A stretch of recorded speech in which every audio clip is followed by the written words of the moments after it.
বসে পড়লে মাথা ব্যথা করে? আচ্ছা, সামনে দেখো তো একটু।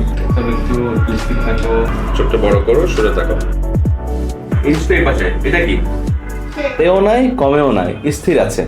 তো যেহেতু ওর বাম চোখের পাওয়ার কিন্তু অনেক বেশি ছিল, মনে আছে বোধহয় আপনার -8 কাছাকাছি। তো ওই পাওয়ারটা মাশাআল্লাহ এখনো বাড়ে নাই, ঠিক আছে? তো যদি আমরা স্টেবল করতে পারি তখন আমরা ইমপ্রুভমেন্টের জন্য আমরা চেষ্টা করা শুরু করবো ইনশাল্লাহ, ঠিক আছে? এখন ওর কি কি করণীয়, নাম্বার 1 হচ্ছে মায়োপিয়া কন্ট্রোল গ্লাসটাও একদম রেগুলার পড়বে, ও পড়তেছে আলহামদুলিল্লাহ, যার কারণেই ভালো কি রেজাল্ট আসছে, ঠিক আছে? দ্বিতীয়ত ওর এখানে দেখবেন এই ফলো আপ যে বইটা আছে, এখানে হচ্ছে লেখা আছে কোন কোন কাজগুলো করলে ওর আরো বেটারমেন্ট হবে, ঠিক আছে? নাম্বার 1 দেখেন আউটডোর অ্যাক্টিভিটিস, মানে প্রতি 20 মিনিট পর পর 20 সেকেন্ডের জন্য 20 মিটার দূরত্বে তাকাইতে হবে। মানে ডিভাইস যেগুলো আছে মোবাইল, ট্যাব, ল্যাপটপ, এগুলো থেকে প্রথমত যত কম থাকা যায় থাকে আলহামদুলিল্লাহ, এটা একটা ভালো দিক, ঠিক আছে? সাফিসিয়েন্ট স্লিপ মানে একদম প্রপারলি ঘুমটা যেন হয় রাতের বেলা, ঠিক আছে?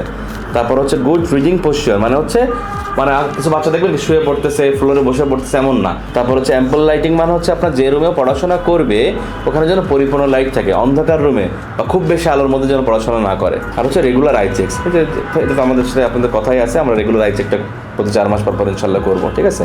তো এই চশমার পাশাপাশি ওকে একটা ড্রপও কিন্তু দেওয়া হয়েছিল, হ্যাঁ, প্রতিদিন রাতে ঘুমানোর সময় দিচ্ছেন, ওটাও চলবে। আর এই ব্যাপারগুলো আপনি মেনটেন করবেন, ঠিক আছে?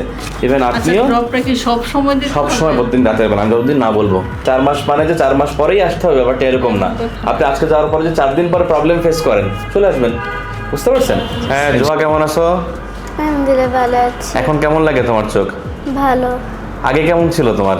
ভালো লাগতো না চশমা ছাড়া। তুমি চশমা ছাড়া কেমন দেখতা সবকিছু? সবগুলা গুলা। আর তুমি নাকি তোমার আম্মুকে ছোট দেখতা? আর চশমা পরার পরে কি হয়েছে? বড় বড় লাগে। বড় বড় লাগে, এখন ভালো লাগে? অনেক ভালো। মানে আগে কি পড়াশোনা করতে কষ্ট হতো তোমার? কি কি প্রবলেম হতো বলো তো একটু? কখনো মাথা ব্যথা করতো, বা গুলা দেখতে পাইতাম। পেছনের বেঞ্চে বসলে ঝাপসা লাগতো। এখন কেমন লাগে? এখন পেছনের বেঞ্চে বসলেও ভালো দেখতে পারি। আচ্ছা, আর পড়াশোনার কি অবস্থা এখন তোমার? অনেক ভালো হয়েছে।